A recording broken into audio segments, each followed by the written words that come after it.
Wow. So on the first sip, welcome back to another cup. Today, excited to talk about Coeo's Tamiru, Sidama, Murago washed.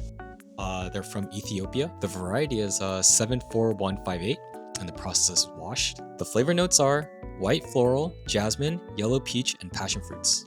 Coeo recently went on a break, so unfortunately they are not in operations right now. So this was the last bag that I bought from them before they went on vacation.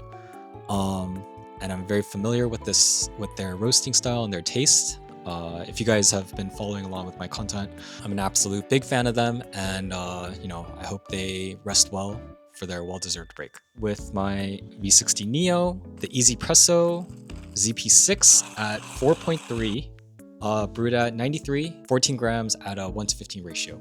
So my recipe, I've kind of changed it a little bit to allow for a little bit more sweetness. It's still the typical 40-gram bloom. I added 15 more seconds of immersion to add a little bit more sweetness in the immersion to let it cook a little bit, and then open it up at 1:15. And then around 1 minute 45, when the bed starts to drain out, I add the remaining 100 milliliters for 210, and then it should be finished drawing down around 2:45, 3 minutes. But don't be too obsessed with the drawdown time.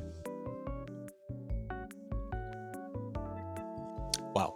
So on the first sip, it kind of like adds all together. The yellow peach and the passion fruit kind of just like have this like sweet and sour, sweet and tarty kind of situation, but the floral is just like an underlying tone, and that constantly rises until it ends up at the passion fruit. So it's kind of like a sourness, and then it kind of just like lingers there for a little bit, and then the aftertaste is florally as you start breathing in, breathing out, and just letting air like go over your tongue.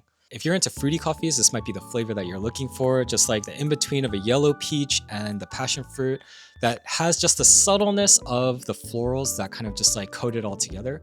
The density is really, really nice. It's a full-bodied tasting flavor that isn't shallow, but I think that's because I let the immersion, brew a little bit longer, so it has a little bit more density. Overall, I think this is par for the course for Coeo, and they've always set a high bar. I'm really glad that they're taking a break because it's well deserved. I'm really sad that they're on a break, but taking care of yourself is just as important as moving forward in life. So hopefully they come back soon, well rested, and we can enjoy more coffee from Coeo. Thanks for watching. If you've been to Coeo, let me know how many Yukis you've had, because I've definitely had at least 30. Please like, subscribe, and see you in the next video. Peace.